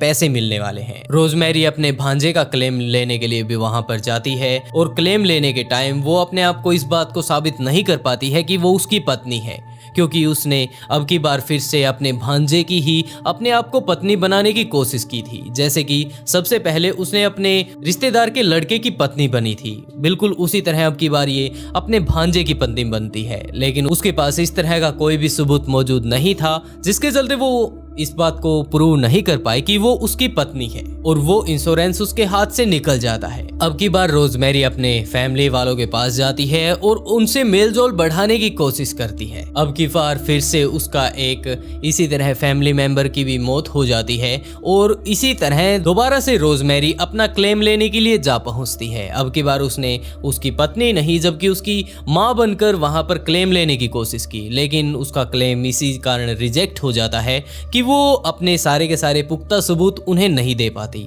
कि वो उस मरने वाले लड़के की माँ ही है। इसी तरह चलते चलते लगभग उसने अपने टोटल परिवार वालों में से 6 लोगों की जान ले ली थी। अभी तक उसके पिछले 2 इंश्योरेंस जो थे वो रिजेक्ट हो चुके थे, जिसके चलते वो काफी ज्यादा गुस्सा होने लगती है कि यार मुझे पैसा मिलना चाहिए था। जिसके चलते वो अब और ज्यादा जल्दी और लोगों को मारने की कोशिश करती है, जिसके लिए अब वो खुद ये सब काम करने वाली नहीं थी। जहां अब की बार उसने ये काम एक हत्यारे को सौंपा। वैसे वो एक पुलिस ऑफिसर थी, जिसके चलते हत्यारों से तो अक्सर मिलती रहती थी, जिसके चलते उसे ये सब ढूंढने में ज्यादा टाइम नहीं लगा और उसने एक ऐसे हत्यारे को ढूंढ लिया जिसने काफी सारे लोगों का मर्डर किया था। उसने वहां पर जाकर उससे मीटिंग की और उसने कहा कि मेरी एक बहन है और उसके 5 बच्चे हैं, उन सभी का इंश्योरेंस मैंने पहले ही करवा दिया है, तुम्हें सिर्फ और सिर्फ उन्हें जाकर मारना है। उसके बाद जितने पैसे तुम्हें चाहिएंगे मैं तुम्हें दे दूंगी। वैसे तो हत्यारे ने आज तक काफी सारे लोगों का मर्डर किया था, लेकिन अब की बार वो एक पूरी की पूरी फैमिली की जान लेने के लिए बोल रही थी, और उसमें से भी एक तो ऐसा बच्चा जो कि सिर्फ और सिर्फ अभी 6 महीने का है। उसे ये सब बिल्कुल भी अच्छा नहीं लगा। उसने ये बात सोचा कि मैं इतने छोटे बच्चे की आखिरकार जान कैसे ले सकता हूँ, सिर्फ और सिर्फ वो भी पैसों के लिए। तो उसने इस बात का डिसीजन लिया कि ये सब की सब मामला मैं जाकर पुलिस को बताऊंगा। उसने जाकर इसी तरह पुलिस को बताया भी। वैसे उसे खुद के फंस जाने का डर भी था, क्योंकि बात सामने ये आती है कि उसने तुम्हें ही हायर क्यों किया, और हायर इसलिए किया है क्योंकि तुम एक हत्यारे हो। लेकिन उसने इस बात का भी रिस्क लेते हुए जाकर पुलिस को ये सब बातें बताई कि इसी तरह ये महिला पहले ही अपने परिवार के 6 लोगों की बड़े ही बुरे तरीके से जान ले चुकी है, और अब मुझे सुपारी दे रही है अपनी एक बहन और उसके 5 बच्चों को मारने के लिए। ये सब बताना पुलिस के लिए काफी नहीं था। जहां पुलिस ने इस बात का जब उससे प्रूफ मांगा तो उसने कहा कि ठीक है, मैं आप लोगों को प्रूफ भी ला कर दूंगा। जहां उस हत्यारे ने जाकर फिर से रोजमेरी से बात की और उसने कहा कि ये सब प्लानिंग अब तुम ही बनाओ कि आखिरकार मैं वहां पर जाऊंगा कैसे, और उनका घर कहां पर है, और ऐसा कुछ बनाओ कि जिससे मैं फंसूं ना। तो रोजमेरी उसे अपनी गाड़ी में बैठाती है और अपनी बहन के उस घर के पास लेकर जाती है, और पूरी की पूरी लोकेशन बताती है कि यहाँ पर आकर तुम्हें इस तरह फायरिंग करनी है, इस टाइम वो अपने घर पर मिलेंगे, और वगैरह वगैरह जो कुछ भी उसे डिटेल देनी थी। लेकिन रोजमेरी को इस बात का बिल्कुल भी नहीं पता था कि ये व्यक्ति जो अब तुमसे लोकेशन मांग रहा है, ये सारी की सारी चीजों की वीडियो बना रहा है। जब उसने ये सब उसे बता दिया तो वो किलर भी उस वीडियो को लेकर पुलिस के पास जाता है और उनके सामने पेश करता है कि जनाब, अब आप अपनी ही इस पुलिस मैडम से सुन लीजिए कि ये किस किस तरह अपने ही परिवार की मौत करवाना चाहती है। और देखिए आप भी इस वीडियो को। Ningangena marugwaza nokudubula kuye nabantwana bakhe bayi-5 bawu-5 sihlala mnandi kahle nje nihambani nosebenza kahle angithi kusemakhaya aziyenziwa lezo zinto। जिसके बाद पुलिस को जब ये सबूत मिल जाता है तो वो लोग बिना देरी किए उसे हिरासत में ले लेते हैं और उसके ऊपर काफी दिनों तक कोर्ट में केस चलता रहता है। आखिर में उसे लाइफ इन प्रिजन की सजा दे दी गई और कुछ इस तरह पकड़ी गई ये जालिम कातिल। मामला अमेरिका का है, जब शाम के टाइम लगभग 7:30-8 बजे पुलिस के पास एक फोन आता है जिसमें महिला काफी ज्यादा घबराई हुई थी। उसने बताया कि मैडम मेरी बच्ची गुम हो गई है। पुलिस वाले ने भी पूछा कि आप कहां से बोल रही हैं, आपका नाम क्या है और आपकी बच्ची कितनी बड़ी थी। जिसके बाद सारी इंफॉर्मेशन लेने के बाद उन्होंने कहा कि आप चिंता बिल्कुल भी मत कीजिए, हम उसे ढूंढ निकालेंगे। ये घटना 31 जनवरी 2004 की है, जब कनाडा में रहने वाली एक छोटी सी 11 साल की बच्ची अपनी माँ से बोलते हैं कि मैं अपनी फ्रेंड के पास खेलने के लिए जा रही हूँ, लेकिन शाम को 6 बजने से पहले घर पर आ जाऊंगी क्योंकि मेरा टीवी पर शो आने वाला है। जिसके चलते उसकी माँ ने कहा कि ठीक है, मतलब आराम से जाना और आने में देर बिल्कुल मत करना। जिसके बाद वो चली जाती है, लेकिन शाम के लगभग 6 बज चुके थे और 6 से ऊपर टाइम जा चुका था, लेकिन अब तक कार्ली नाम की वो बच्ची घर पर वापस नहीं आई थी। जिसके चलते जो उसके वो पिता थे उनसे कहा कि अभी तक बच्ची घर पर लौटकर नहीं आई है, और उसने कहा था कि वो शाम का 6 बजे वाला शो तो बिल्कुल भी मिस नहीं करेगी, तो कहीं उसके साथ कोई ऐसी वैसी घटना ना घट गई हो, इसके लिए प्लीज आप जाके चेक जरूर कीजिए। वैसे ये इसका सगा पिता नहीं था, क्योंकि सुजैन नाम की इस महिला को ये लड़की तब हुई थी जब इसने अपनी पहली शादी की थी, और ये असल में उसका दूसरा पति था। जिसके बाद उसका पति स्टीव बिना देरी किए अपनी गाड़ी लेकर अपनी बच्ची को ढूंढने के लिए निकल पड़ता है, और वो लगभग आधे घंटे तक रोड पर इधर से उधर घूम रहा था, लेकिन उसे कार्ली का नामो निशान नहीं मिला। जिसके चलते काफी देर ढूंढने के बाद उसे लगता है कि शायद हो सकता है मैं यहाँ पर वैसे ही घूम रहा हूँ और कार्ली अपने घर पर पहुंच गई हो। जिसके बाद वो वापस घर पर आता है, और उसके घर पर आते ही सुजैन उससे कहते हैं कि क्या कार्ली का कुछ अता पता लगा, तो आकर स्टीव ने भी यही कहा कि मुझे वो बाहर नहीं मिली। जिसके चलते मैंने सोचा कि वो अब तक घर आ चुकी होगी। उसके बाद वो दोनों ही काफी ज्यादा घबरा जाते हैं और अब की बार वो दोनों ही उसे ढूंढने के लिए अपनी गाड़ी लेकर निकल पड़ते हैं और गाड़ी लेकर वो लोग सड़कों पर घूम रहे थे जहां से आमतौर पर वो अपने फ्रेंड के घर पर आती या जाती है। उसने उसके फ्रेंड के घर पर भी फोन किया था लेकिन वो वहां पर नहीं थी और उसने ये भी बताया कि वो तो 6 बजने से पहले ही यहाँ से निकल चुकी थी क्योंकि उसने बताया कि उसका कोई फेवरेट शो आने वाला है। तो उन्होंने कहा कि ठीक है, लेकिन दिक्कत की बात यह है कि अभी तक कार्ली घर पर नहीं पहुंची है। उसके दोस्त के पेरेंट्स भी काफी परेशान होने लगे और वो भी उसे ढूंढने की कोशिश करने लगे। अभी तक कार्ली के माता पिता अपनी गाड़ी लेकर उसे सड़कों पर ढूंढ रहे थे। उन्हें ढूंढते ढूंढते लगभग 1 घंटा बीत जाता है लेकिन कार्ली का कोई नामो निशान नहीं मिलता। लेकिन जिस रोड से कार्ली का आना जाना होता है वहां पर एक लाल रंग का ट्रक जरूर घूम रहा था और उन्हें शक हुआ कि कहीं इस ट्रक वाले ने उसे किडनैप तो नहीं कर लिया। और उसके बाद तो उन लोगों ने पुलिस में कंप्लेंट करने में भी बिल्कुल देरी नहीं लगाई। और उसके बाद कार्ली की मां ने पुलिस स्टेशन में फोन किया। फोन उठाते ही पुलिस ऑफिसर्स पूछने लगते हैं कि हाँ जी बताइए आपको क्या तकलीफ है। तो सुजैन ने बताया कि मेरी 11 साल की बच्ची घर से गायब है। दरअसल वो अपने दोस्त के पास खेलने के लिए गई थी लेकिन अभी तक लौटकर वापस नहीं आई। और उसने सारा का सारा वाकया बताया कि उसने 6 बजे तक आने की बोली थी लेकिन बात अगर अब की जाए तो टाइम 7:30 से भी ज्यादा हो चुका है और अभी तक उसका कोई अता पता नहीं। जिसके बाद पुलिस ऑफिसर्स ने कार्ली के बारे में जानने की कोशिश की कि वो कैसी दिखाई देती है, उसके बालों का रंग कैसा है या फिर उसकी हाइट कैसी है, वेट कितना होगा, ताकि उन्हें ढूंढने में आसानी रहे। जिसके बाद पुलिस भी अपनी पूरी टीम के साथ निकलती है और लगभग 4-4.5 घंटे तक लगातार खोजबीन के बाद भी उनके हाथ कुछ नहीं लगता। जिस इलाके में वो रहते थे वो इतना ज्यादा बड़ा नहीं था जिसके चलते पुलिस ने जो कार्ली थे उसकी फोटोग्राफ्स सड़क के हर किनारे पर लगा दी ताकि आने जाने वाले हर एक व्यक्ति को पता चले कि ये बच्ची गायब है और उसके बारे में अगर हमें कोई भी किसी तरह की तो हम लोग जाकर पुलिस से संपर्क कर सके। लेकिन दूसरी तरफ अगर बात उसके पिता की जाए, कार्ली के पिता की जाए तो वो अभी भी अपने बिजनेस ट्रिप में कुछ ज्यादा ही इंटरेस्टेड था और यही कारण था कि वो अलग अलग जगह पर जाकर अपनी बिजनेस से रिलेटेड बातों को और डीलों को करने की कोशिश कर रहा था। उसके जो डीलर्स थे उन्हें इस बात पर बड़ा ही अजीब लगा कि कमाल का बंदा है, इसकी लड़की गायब हो चुकी है और अभी भी ये ऐसी ऐसी डील में इंटरेस्ट रख रहा है। इसे सबसे पहले अपनी बच्ची को ढूंढना चाहिए, कहीं इसी में तो खोट नहीं। जिसके चलते सबसे पहले उन्होंने जाकर पुलिस को बताया कि जनाब इस तरह इसका पिता अभी भी मतलब अपनी बच्ची को ढूंढने से ज्यादा इंटरेस्ट अपने बिजनेस में ले रहा है। और पुलिस को शक हुआ कि कहीं यही तो वो बंदा नहीं जिसने अपनी ही बच्ची को गायब कर दिया हो। जिसके बाद पुलिस के जो जासूस थे उन्होंने उसके बारे में छानबीन करना शुरू कर दिया लेकिन उन्हें रिजल्ट के तौर पर कुछ खास नहीं मिला क्योंकि वो कार्ली को ढूंढना जरूर चाहता था लेकिन उसका इस तरफ इतना ध्यान नहीं था क्योंकि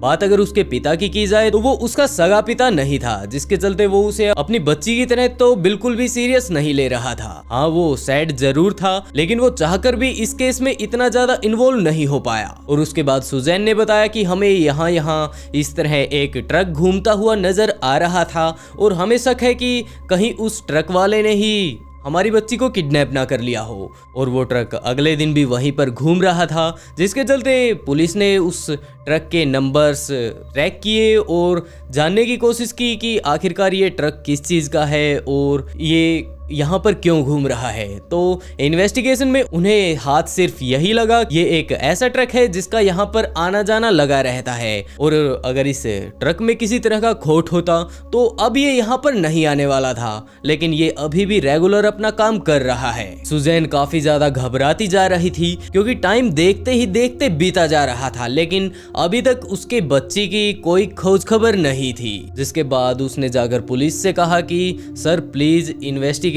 थोड़ी स्पीड में कीजिए, कहीं मेरी बच्ची खतरे में ना हो। इसके बाद पुलिस ऑफिसर्स ने भी कहा कि हम लोग अपनी तरफ से पूरा बेस्ट कर रहे हैं, आप चिंता बिल्कुल भी मत कीजिए, हम लोगों से जितना बन पाएगा हम लोग करेंगे। पुलिस ऑफिसर्स ने अपनी एक रेस्क्यू टीम को बुलाया, उसमें उसके कुत्ते भी मौजूद थे और उन्होंने कार्ली के कपड़े उस कुत्ते को सूंघाए और उसके बाद वो कुत्ते एक वॉशिंग स्टेशन की तरफ भागे भागे जाने लगते हैं। लेकिन वॉशिंग स्टेशन से थोड़ा आगे बढ़ते ही वो कुत्ते वहीं पर घूमने लगते हैं जैसे कि यहाँ से कार्ली पूरी तरह से हवा में उड़ गई हो। जिसके चलते पुलिस भी पूरी तरह से हैरान थी कि आखिरकार ये कुत्ते यहाँ पर आकर इस तरह क्यों कर रहे हैं। तो उन्होंने चेक किया कि वो एक ऐसी जगह मौजूद थी जहां पर सीसीटीवी कैमरा उपस्थित था और उन लोगों ने बिना देरी किए जिस दुकान का वो सीसीटीवी कैमरा था उसके दुकानदार से रिक्वेस्ट की कि हम लोगों को इस तरह एक केस में आपके जो सीसीटीवी फुटेज हैं वो चाहिए। जिसके बाद शॉपकीपर ने भी कहा कि मुझे कोई प्रॉब्लम नहीं, और उसमें जो जाकर देखते हैं वो सच में ही काफी ज्यादा खास था। वो देखते हैं कि जब कार्ली अपने घर पर आ रही थी तो अचानक से वहां पर एक आदमी आता है जिसने पता नहीं एक अजीब सी ड्रेस पहनी थी, शायद वो किसी कंपनी का या फिर किसी जगह का वर्कर होगा। वो कार्ली के पास से गुजर रहा था, अचानक से उसने एक कदम कार्ली की तरफ बढ़ाया और उसका हाथ पकड़ लिया। और जैसे इन दोनों के रिएक्शन हैं उनसे बिल्कुल साफ साफ अंदाजा लगाया जा सकता है कि कार्ली इसे पहले तो बिल्कुल भी नहीं जानती थी और वो उसके हाथों को पकड़कर पता नहीं उससे क्या बातें करने लगता है। कार्ली का रिएक्शन देखकर भी सिर्फ इतना ही पता चल रहा है कि वो जब इसने उसका हाथ पकड़ा तो वो इससे अपना हाथ छुड़ाने की कोशिश करती है और उससे थोड़ा दूर होने की भी कोशिश करती है और उसके बाद वो उसे पकड़कर अपने साथ ले जाने की कोशिश करता है। लेकिन चार्ली उसके साथ जाने के लिए बिल्कुल भी तैयार नहीं थी, जिसके चलते वो उसे पकड़कर मतलब कह सकते हैं कि घसीटकर अपने साथ ले जाने लगता है। जब ये वीडियो सुजैन और उसके पति ने देखी तो उन्होंने कहा कि सर हम इस व्यक्ति को बिल्कुल भी नहीं पहचानते कि आखिरकार ये है कौन, और ना ही हमने आज से पहले इसे कभी देखा है। और वो वीडियो इतनी ज्यादा साफ भी नहीं थी कि उसका फेस पूरी तरह से पहचाना जा सके। लेकिन पहचान के तौर पर सामने ये आता है कि उसका जो हाथ था उसके ऊपर टैटू छपा हुआ था। और जब पुलिस इस बारे में कुछ नहीं समझ पाई तो उन लोगों ने उस शहर में पूरी तरह से वो वीडियो वायरल कर दिया और कहा कि अगर कोई भी व्यक्ति इसे जानता हो तो प्लीज हमें कांटेक्ट जरूर करें, इसने एक मासूम बच्ची का किडनैप किया है। जिसके बाद देखते ही देखते लगभग 4 या 5 घंटे बाद ही एक आदमी का कॉल आता है और वो कहता है कि मैं इसे जानता हूँ, ये मेरे साथ काम किया करता था लेकिन 1-2 दिन से ये काम पर नहीं आ रहा है। जिसके बाद पुलिस ने कहा कि क्या प्लीज आप हमारे पास आकर इसके बारे में और ज्यादा जानकारी दे पाएंगे। तो उस आदमी ने कहा कि हाँ मुझे कोई दिक्कत नहीं। उस आदमी ने पुलिस स्टेशन आगे बताया कि मेरा नाम जेफरी है और ये मेरे साथ ही हमारे वॉशिंग स्टेशन पर काम करता है, जिसे वो लोग जोसेफ कहकर पुकारते थे। उन्होंने बताया कि 1-2 दिन से ये हमारे मतलब वहाँ वॉशिंग स्टेशन पर काम करने के लिए नहीं आ रहा है क्योंकि जो हमारा मालिक है उससे इसकी लड़ाई हो गई। इसने कहा कि मुझे पैसे चाहिए और हमारे मालिक ने कहा कि अभी तो थोड़े दिन पहले तुम्हें पैसे दिए थे। जिसके बाद इसने कहा कि मुझे पैसे चाहिए क्योंकि मुझे पैसों की सख्त ज़रूरत है। तो पुलिस वालों ने कहा कि आखिरकार जिस व्यक्ति ने थोड़े दिन पहले ही पैसे लिए हों तो वो दोबारा पैसे आखिरकार क्यों मांगेगा। तो उस जेफरी नाम के व्यक्ति ने बताया दरअसल ये ड्रग्स का काफ़ी ज़्यादा एडिक्ट है और यही कारण है कि उसे जब भी पैसे मिलते हैं तो वो ड्रग्स खरीदता है, चाहे उसके पेट में खाना हो या ना हो, लेकिन ड्रग्स उसके पास होना जरूरी है। और यही कारण है कि वो पैसे के लिए अक्सर हमारे मालिक से उसकी अक्सर लड़ाई होती रहती थी। जेफरी नाम के इस व्यक्ति ने उसका अता पता, नाम वगैरह सारा कुछ बताया और उसने ये भी बताया कि लगभग 8-10 साल पहले भी इसे जेल हो चुकी है क्योंकि ये ड्रग्स का काफी ज्यादा आदी है। और यही कारण है कि ड्रग्स लेने के बाद तो ये जो महिलाएं होती हैं या फिर लड़कियां होती हैं उनके ऊपर बहुत ज्यादा अत्याचार करता है और कई बार तो इसने अपनी ही पत्नी को मार मार कर अधमरा कर दिया था। और यही कारण है कि इसे जेल में रहना पड़ा और लगभग 2 या 3 साल की जेल काटने के बाद जब ये बाहर आया तो ये पूरी तरह से बेघर था। और हमारी जो ये वॉशिंग कंपनी है इसमें आकर उसने रिक्वेस्ट की कि अगर वो लोग उसे काम पर रख लें तो वो अपने काम को पूरी ईमानदारी से निभाएगा। और उसके बाद वो यहीं पर था। लेकिन खास बात ये थी कि उसकी ड्रग्स लेने की आदत अभी भी थी।